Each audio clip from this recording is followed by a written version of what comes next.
Good evening दोस्तों, एक बार पुनः द गैलेक्सी इंस्टीट्यूट के इस ऑनलाइन प्लेटफॉर्म में आपका स्वागत है, इस्तकबाल है और अभिनंदन है। मैं हूं आपका होस्ट एंड दोस्त प्रदीप मौर्य और उम्मीद करते हैं, आशा करते हैं कि आप लोग कोविड-19 जैसी वैश्विक महामारी के दौर से अपने परिवार और अपने सगे संबंधियों की स्वास्थ्य को ध्यान में रखते हुए खुद को सुरक्षात्मक उपायों का पालन कर रहे हैं और इसी क्रम में आपका यह संस्थान द गैलेक्सी इंस्टीट्यूट प्रतियोगी परीक्षाओं की तैयारी हेतु ऑनलाइन कक्षाओं का आयोजन कर रहा है, जो आप लोगों के लिए अत्यंत महत्वपूर्ण कक्षाएं होती हैं। और इसी क्रम में हम आपको मनोविज्ञान पढ़ा रहे हैं। पिछले 2 वीडियो में मैंने देखा कि मनोविज्ञान की उत्पत्ति कैसे हुई, मनोविज्ञान को आत्मा का विज्ञान किसने माना और मनोविज्ञान को मन मस्तिष्क का विज्ञान किसने माना। तो इसी कड़ी में हम आज शुरू करते हैं अपने अगले कार्यक्रम को, अगले वीडियो को। और इस वीडियो में आप अंत तक बने रहें, क्योंकि आज आपका यह वीडियो बहुत ही यूजफुल होने वाली है। तो यदि आप हमारे चैनल पर नए हैं तो चैनल को लाइक करें, सब्सक्राइब करें और दोस्तों को शेयर करें। तो आइए शुरू करते हैं आज की क्लास। देखिए दोस्तों, हम लोग जिस विषय को पढ़ रहे हैं उस विषय का नाम क्या है? मनोविज्ञान। और आपको पता है, विदित है आपको कि मनोविज्ञान ने 4 स्वरूप को धारण किया था।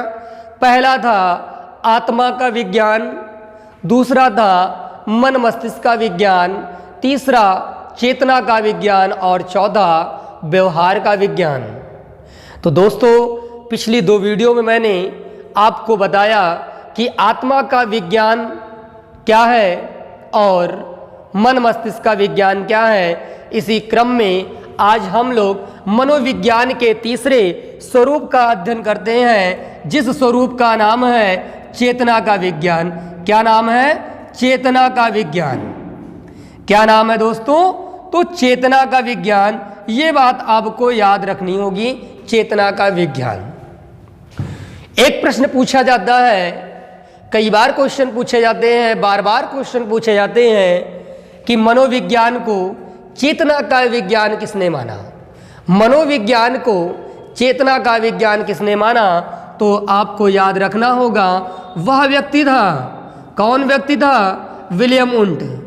विलियम वुंट एक ऐसा मनोवैज्ञानिक था जिसने मनोविज्ञान के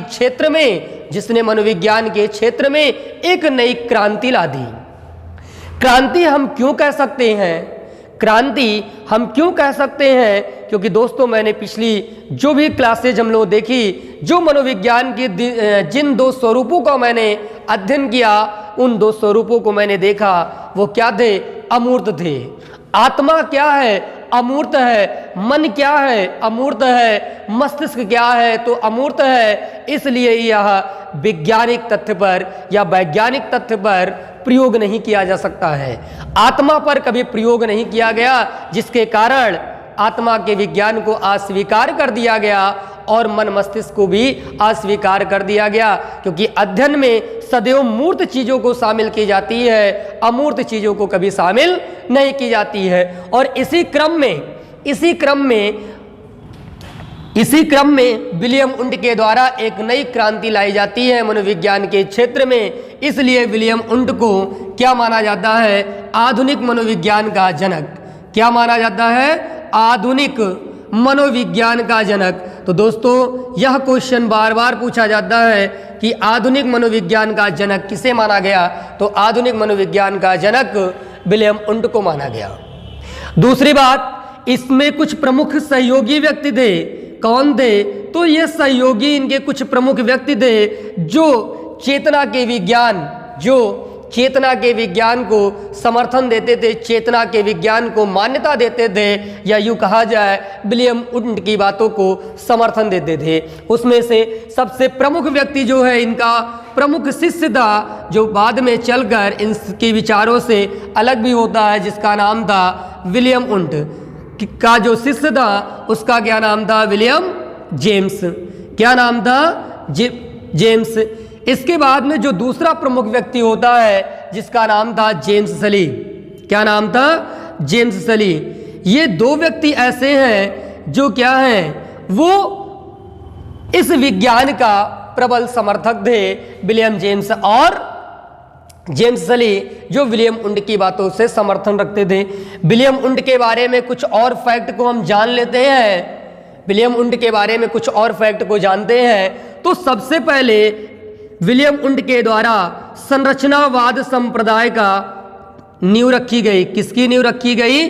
संरचनावाद संप्रदाय की जो नींव रखी गई, इस संप्रदाय की नींव रखने वाला जो पहला व्यक्ति था, मनोविज्ञान में संप्रदायों की उत्पत्ति करने वाला जो पहला व्यक्ति था, स्कूल की स्थापना करने वाला जो पहला व्यक्ति था मनोविज्ञान के विकास क्षेत्र में, वह व्यक्ति कौन था? तो याद रखिएगा, वह व्यक्ति विलियम वुंट था। और यही विलियम वुंट था जिसने संरचनावाद संप्रदाय के अंतर्गत मनोविज्ञान की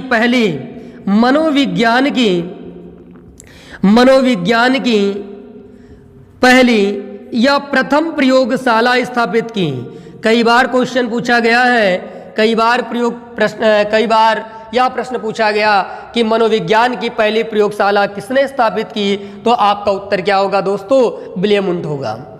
दूसरी जो महत्वपूर्ण बातें हैं कि मनोविज्ञान की जिस प्रयोगशाला का स्थापना किया गया, वह प्रयोगशाला की स्थापना कब की गई? तो 1879 ईस्वी में। या दोस्तों कभी कभी प्रश्न पूछ लेता है शताब्दी में, तो कौन सी शताब्दी होगी? तो वह शताब्दी होगी 19वीं शताब्दी। 19वीं शताब्दी, जब 19वीं शताब्दी थी, उसी समय विलियम वुंट के द्वारा मनोविज्ञान के क्षेत्र में एक नई क्रांति होती है 1879 ईस्वी में। और वह क्रांति क्या थी? मनोविज्ञान के क्षेत्र में पहली प्रयोगशाला स्थापित की गई। क्या की गई? पहली प्रयोगशाला स्थापित की गई।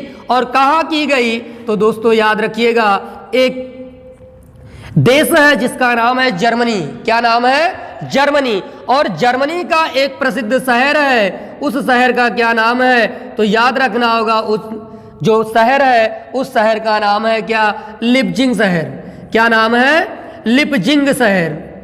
और इसी लिपजिंग शहर में, जो ये लिपजिंग शहर है, इसी लिपजिंग शहर में एक विश्वविद्यालय था। जैसे अगर आप देखें आपके स्टेट उत्तर प्रदेश में, तो कई विश्वविद्यालय, जैसे इलाहाबाद विश्वविद्यालय, अवध विश्वविद्यालय, काशी बनारस विश्वविद्यालय, लखनऊ विश्वविद्यालय, बुंदेलखंड झांसी विश्वविद्यालय, ऐसे ही जर्मनी में बहुत सारे विश्वविद्यालय थे। तो किस विश्वविद्यालय में, प्रश्न पूछा जाता है कि जर्मनी के किस विश्वविद्यालय में विलियम वुंट के द्वारा पहली मनोविज्ञान की प्रयोगशाला स्थापित की गई? तो ये आपको याद रखना होगा। उस विश्वविद्यालय का जो नाम है दोस्तों, क्या नाम है? उस विश्वविद्यालय का क्या नाम है? तो विश्वविद्यालय का नाम है, विश्वविद्यालय का क्या नाम है? कार्ल मार्क्स विश्वविद्यालय। क्या नाम है? कार्ल मार्क्स विश्वविद्यालय। अब यदि आपसे प्रश्न पूछा गया कि विलियम वुंट के द्वारा किस विश्वविद्यालय में पहली बार प्रयोगशाला स्थापित की गई, तो आपका उत्तर होगा वह विश्वविद्यालय था जो, उसका क्या नाम था? कार्ल मार्क्स विश्वविद्यालय। या हो सकता है आपके वनडे एग्जाम या जो सोशल साइंस के या सामाजिक अध्ययन विषय के जो हमारे टेट और सीटेट के जो छात्र हैं, उन छात्रों से भी प्रश्न पूछा जा सकता है कि जर्मनी या पूछा जा सकता है कि कार्ल मार्क्स विश्वविद्यालय कहाँ स्थित है। तो कार्ल मार्क्स विश्वविद्यालय कहाँ स्थित है दोस्तों, वह आपका जर्मनी में स्थित है। और यदि पूछ लिया गया कि कार्ल मार्क्स विश्वविद्यालय किस शहर में स्थित है, तो भी आपको याद रखना होगा कि यह जर्मनी शहर में स्थित है।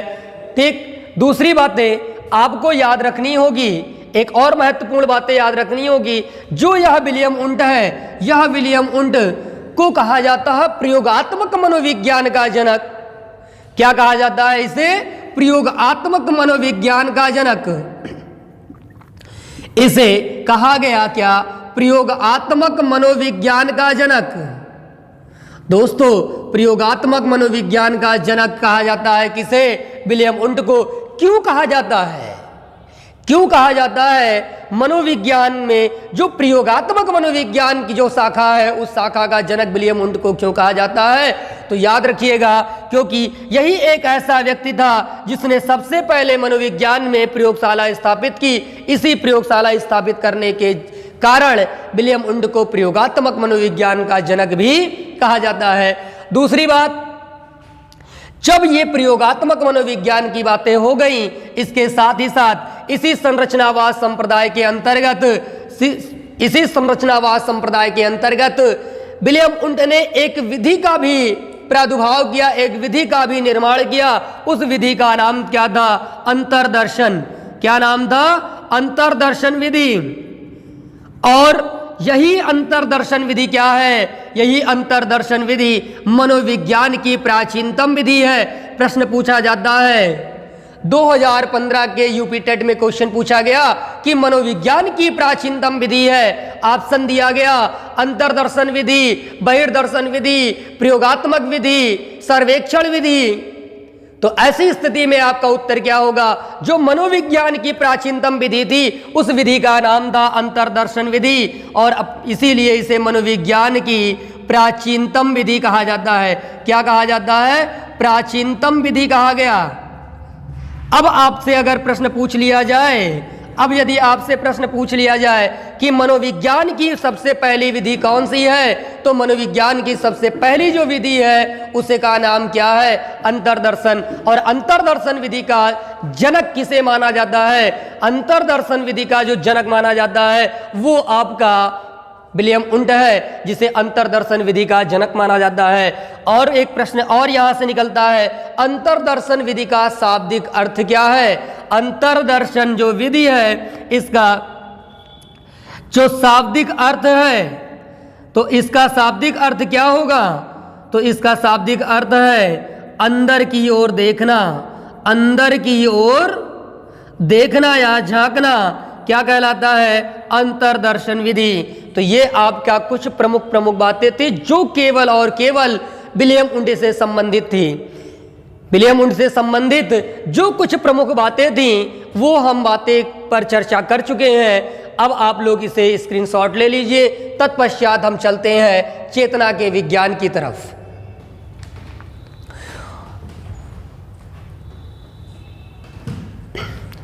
अब हम लोग चेतना के विज्ञान, क्योंकि अभी तक हमने जो अध्ययन किया वो क्या था? वो विलियम वुंट के बारे में हमने अध्ययन किया। क्योंकि जब किसी विज्ञान का स्पेशली अध्ययन करते हैं तो सबसे पहले उसके जनक के बारे में जानना होता है कि जो इसका प्रतिपादक है उसने कुछ और कार्य किए हैं या स्पेशली कुछ छोटा सा कार्य किया है। तो मनोविज्ञान में आपको पहले ही बताया गया कि मनोविज्ञान के क्षेत्र में जो नवीन क्रांति लाने वाला जो व्यक्ति था वह क्या था? विलियम वुंट थे। जिसने क्या काम किया? जिसने जर्मनी शहर में क्या किया?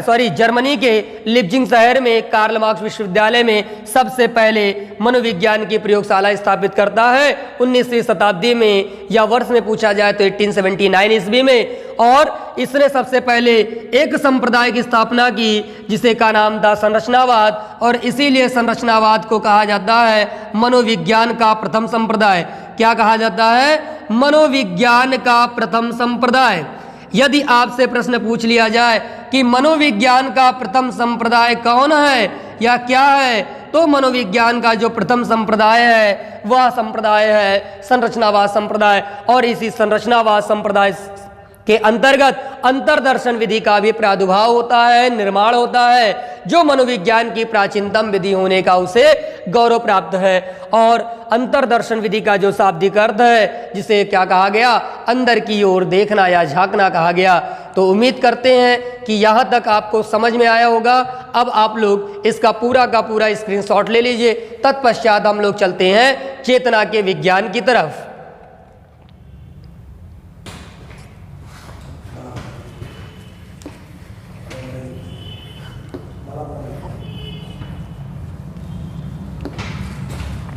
क्या नाम है? चेतना का विज्ञान। ये बातें आपको रखनी होगी कि मनोविज्ञान ने चेतना के विज्ञान को जो धारण किया उसका क्रम था तीसरा। और अगर वर्ष की बात की जाए तो 1879 ईस्वी में, या कहा जाए 19वीं शताब्दी में, क्या कहा जाए 19वीं शताब्दी में, 19वीं शताब्दी में किसके द्वारा ये कार्य किया गया? तो यह कार्य किया गया था विलियम उंट के द्वारा। किसके द्वारा कार्य किया गया? विलियम उंट के द्वारा। ठीक, ये बातें आपको याद रखनी होगी। देखिए, विलियम उंट से पहले दो ऐसे मनोवैज्ञानिक थे, जिसमें से सबसे पहला व्यक्ति जो नाम आता है अरस्तु। अरस्तु ने भी यही कहा कि मानव की 5 ज्ञानेंद्रियां होती हैं। कितनी ज्ञानेंद्रियां होती हैं? 5 ज्ञानेंद्रियां होती है। किसने कहा? तो आपका उत्तर होता है, किसने कहा? तो आपका उत्तर होता है कि साहब अरस्तु ने कहा। किसने कहा? अरस्तु ने कहा। सबसे पहले ज्ञानेंद्रियों की संख्या 5 बतलाने वाला जो व्यक्ति था, जो दार्शनिक था, उस दार्शनिक का नाम था अरस्तु। अरस्तु के बातों को समर्थन रखते हुए पंपोलाजी ने भी ज्ञानेंद्रियों की संख्या 5 ही बताई। और विलियम उंट ने भी ज्ञानेंद्रियों की संख्या क्या बताई? ज्ञानेंद्रियों की संख्या 5 बताई, जिसमें इन्होंने कहा आंख, नाक, कान, जीभ और त्वचा। ये क्या है? सब पांचों की पांचों क्या है? ये पांचों की पांचों क्या है? ज्ञानेंद्रियां हैं। क्या है? ये सब पांचों की पांचों क्या है? ज्ञानेंद्रियां हैं। और यही ज्ञानेंद्रियां क्या करती हैं? यही ज्ञानेंद्रियां क्या करती हैं? तो दोस्तों आपको याद रखना होगा, यह संवेदना या चेतना का निर्माण करती हैं। किसका निर्माण करती हैं? संवेदना या चेतना का निर्माण करती हैं। ये बात आपको याद रखना होगा कि जो पांचों ज्ञानेंद्रियां हैं, उन्हीं ज्ञानेंद्रियों के माध्यम से, उन्हीं पांचों ज्ञानेंद्रियों के माध्यम से व्यक्ति में संवेदना या चेतना का निर्माण होता है। और यही संवेदना या चेतना क्या करती हैं? व्यक्ति को चेतना अवस्था में लाने का प्रयास करती हैं। चेतना अवस्था में लाने का प्रयास करती हैं। और ऐसी स्थिति में भी इनकी आलोचना की गई मनोवैज्ञानिकों के द्वारा। इसका क्या किया गया? आलोचना किया गया। किस विज्ञान की आलोचना की गई? क्योंकि इन्होंने बहुत सारे कार्य किए थे मनोविज्ञान के क्षेत्र में, क्रांतिकारी परिवर्तन लाए, फिर भी इनके कार्यों की आलोचना की गई। आलोचना का जो प्रमुख कारण था, वो ये बताया गया कि जो मन है, क्या है? जो मन है वह मन की 3 स्थितियां होती हैं। कितनी स्थितियां होती हैं दोस्तों? तो मन की 3 स्थितियां होती हैं, जिसके बारे में सिगमंड फ्रायड ने भी बतलाया है। तो मन की कितनी स्थितियां होती हैं? तो मन की 3 स्थितियां होती हैं। चेतन, क्या है? चेतन मन। दूसरा क्या है? अवचेतन मन। दूसरा क्या है? अवचेतन मन। तीसरा हमारा और अंतिम क्या है? अचेतन मन। अर्थात यूं कहा जा सकता है कि विलियम उंट के द्वारा केवल और केवल चेतन मन पर जो व्यक्ति कंसंट्रेट होता है, जो जागृता अवस्था में होता है, केवल उसी मन के बारे में या उसी तथ्य के बारे में केवल इन्होंने एनालिसिस किया। और इसके बाद इन्होंने अवचेतन और अचेतन मन के अस्तित्व को स्वीकार नहीं किया, जिसके आधार पर इनकी बड़ी आलोचना होती है। और आलोचना के परिणाम स्वरूप इन्होंने कहा, जब आलोचनाएं होती हैं तो इन्होंने लोगों को संतुष्ट करने के प्रयास में कहा कि हमारा केवल इतना कर्तव्य है कि मानव में चेतनाएं हैं, उन चेतनाओं की सत्ता को खोजना। अर्थात कहा जा सकता है चेतना या संवेदात्मक संवेदनात्मक चेतना या संवेदनात्मक इकाई की जो पहलू है, इकाई की जो पहलू है उसकी सत्ता को खोजना, उसकी सत्ता को खोजना। किसकी सत्ता को खोजना? तो याद रखिएगा, चेतना या संवेदना की जो इकाई की जो पहलू है उसकी सत्ता को खोजना, उसकी सत्ता को खोजना। और इसीलिए इस पूरे कालक्रम को कहा गया सत्तावाद। क्या कहा गया दोस्तों? तो इसे कहा गया सत्तावाद। और ऐसी स्थिति में यदि आपसे प्रश्न पूछ लिया जाए सत्तावाद जनक, सत्तावाद संप्रदाय का जनक किसे माना गया? तो सत्तावाद संप्रदाय का जनक माना जाएगा।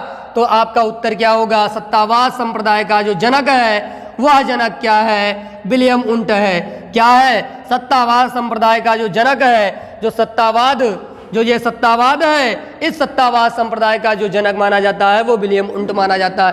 क्योंकि विलियम उंट ने संवेदना या चेतना की जो सत्तात्मक स्थिति है, उसकी जो विभिन्न इकाइयां हैं, उन इकाइयों को केवल खोजने मात्र तक का कार्य था, जिसके कारण इनकी आलोचनाएं भी होती हैं। और आलोचनाओं का अस्तित्व आपने जाना कि 3 प्रकार के मन होते हैं, 3 प्रकार की मन की स्थितियां होती हैं, चेतन, अचेतन और अर्धचेतन। तो इन्होंने केवल और केवल चेतन मन के बारे में अध्ययन किया, जिसके बारे में सिगमंड फ्रायड ने भी बताया कि व्यक्ति क्या होता है, व्यक्ति क्या होता है? चेतन मन में 1/10 भाग होता है। मतलब अगर यूं कहा जाए कि चेतन मन में व्यक्ति कितना भाग रहता है, तो 1/10 भाग ही रहता है। अर्थात हम क्या करते हैं, मानव पूरे अपने क्रियाकलाप में केवल 10% ही चेतना में होता है, 90% कहाँ होता है, या 9/10 भाग कहाँ होता है? तो आपका उत्तर क्या होता है? अचेतन मन में। अर्थात व्यक्ति सबसे ज्यादा अचेतन मन में होता है, जिस स्वरूप को इन्होंने नकार दिया, जितने बड़े महत्व को इन्होंने नकार दिया, जिसके कारण इनकी आलोचना भी होती है। और इस आलोचना को करने का सबसे प्रमुख कार्य, जो आलोचना करने का जो प्रमुख कार्य किया गया, वह व्यवहारवादियों के द्वारा किया गया। किसके द्वारा किया गया? व्यवहारवादियों के द्वारा किया गया। तो यहां तक आपको समझ में आया होगा। और यदि आपको समझ में आया तो इसे आप क्या करिए, स्क्रीनशॉट लेकर अपने नोटबुक में आप लोग नोट में क्या करिए, अच्छे से आप नोट कर लीजिए, क्योंकि यह परीक्षा के दृष्टिकोण से अत्यंत महत्वपूर्ण टॉपिक है। और इसके बाद हम लोग अंतिम, जो हमारा अंतिम विज्ञान है, सबसे आखिरी विज्ञान है व्यवहार का विज्ञान, उस व्यवहार के विज्ञान को हम लोग आज सीखते हैं, समझते हैं। तो इसे आप लोग जल्दी जल्दी फटाफट स्क्रीनशॉट ले लीजिए।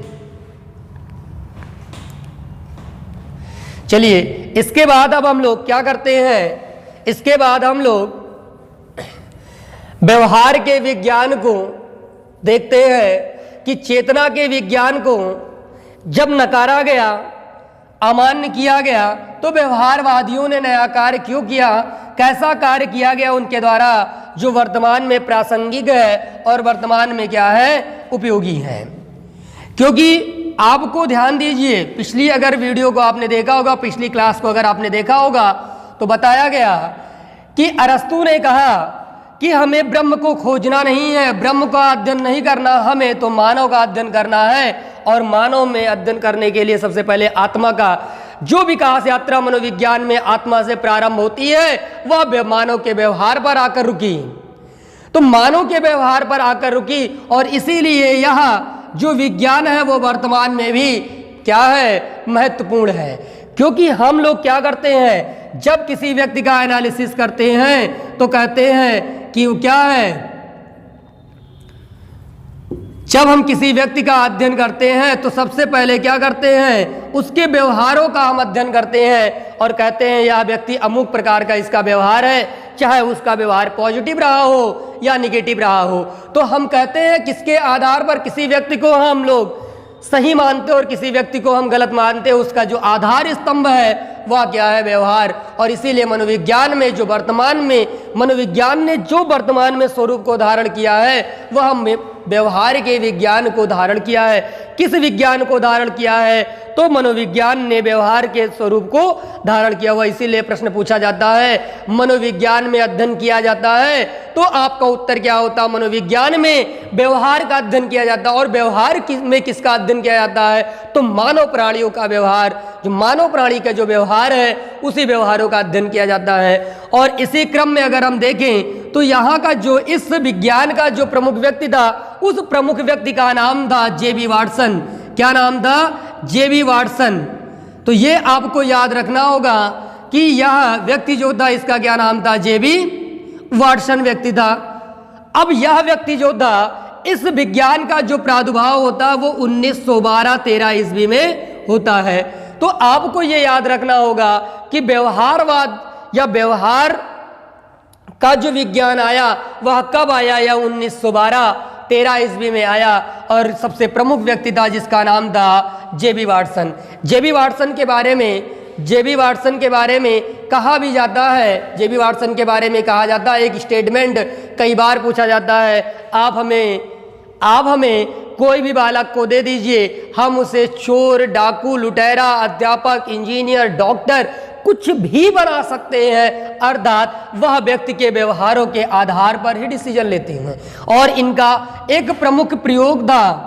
प्रयोग के बारे में अगर हम स्पेशली बात करें तो इन्होंने एक प्रयोग किया था। वह प्रयोग किया था, इनका स्वयं का बालक था, इनका स्वयं का बालक प्लस खरगोश। इनका बच्चा जो था वह किसके साथ खेलता था? खरगोश। जैसे आजकल आप लोग देखते हैं तो टॉमी के साथ बच्चे, हम लोगों के बच्चे किसके साथ खेलते हैं मोस्टली? तो टॉमी के साथ खेलते हैं, कुत्ते के बच्चे के साथ खेलते हैं। ऐसा ही जे.बी. वाटसन का बच्चा था जो खरगोश के साथ खेलता था, खरगोश के साथ खेलते थे। अब ये ठहरे व्यवहारवादी, तो बच्चे के व्यवहार का एनालिसिस करने का इनके अंदर एक सुझाव आया, क्यों ना हम बच्चों की एक्टिविटी पर आधारित उनके जो व्यवहार है उनका अध्ययन किया जाए। और अध्ययन में इन्होंने देखा कि बच्चे के सामने, जब बच्चा जैसे ही खरगोश के सामने जाता था खेलने के लिए, ये क्या करते थे? बम फोड़ देते थे। क्या करते थे? बम फोड़ देते थे। बम फोड़ देते थे। ऐसी स्थिति में बच्चा क्या करता था? डर जाता था। और यही क्रियाएं वो बार बार करते गए। और इसके बाद में एक महत्वपूर्ण परिभाषा इन्होंने दी कि आप हमें कोई भी बालक दे दीजिए, हम उसे डॉक्टर, इंजीनियर, अध्यापक, वैज्ञानिक, यहाँ तक इन्होंने कहा कि यदि आप चाहते हैं तो हम उसे डॉक्टर, इंजीनियर के अतिरिक्त क्या बना सकते हैं? चोर बना सकते हैं, डाकू बना सकते हैं, लुटेरा बना सकते हैं, कुछ भी बना सकते हैं। इसकी सबसे महत्वपूर्ण परिभाषा। और दोस्तों यह परिभाषा कई बार पूछी गई है और प्रयोग का आधार क्या रहा? स्वयं का बालक और खरगोश। बात करते हैं इनके कुछ प्रमुख सहयोगी व्यक्ति थे, क्योंकि कोई भी विज्ञान बिना किसी के सहयोग पर बिना किसी का सहयोग लिए हुए क्या हुआ? पूरा नहीं हुआ। और इसमें सहयोगी में अगर देखा जाए तो जो व्यक्ति था जिसका नाम था बी.एफ. स्किनर,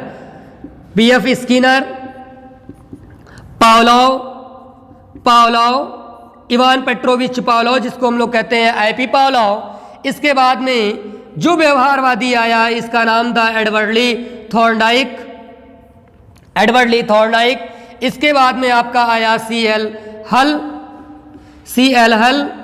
इसके बाद में जो व्यक्ति आया इसका नाम था वुडवर्थ। तो ये कुछ प्रमुख व्यक्ति थे। क्या थे?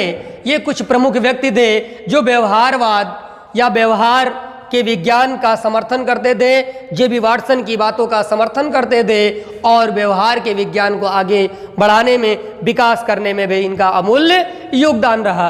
प्रश्न पूछा भी जाता है कि व्यवहारवाद का या व्यवहार के विज्ञान से संबंधित व्यक्ति नहीं है, तो आपको याद रखना होगा ये जितने भी व्यक्ति आप देख रहे हैं, BF. Skinner, Pavlov, Thorndike, CL. हल और वुडवर्थ, जे.बी. वाटसन, ये सब के सब क्या है? व्यवहारवादी। इसके अतिरिक्त अगर ऑप्शन में दिया गया कोफका, कोलर, कुर्डलेविन, मैक्स वर्दिमर, ये सब क्या है? आपके व्यवहारवादी नहीं, बल्कि ये सब क्या है?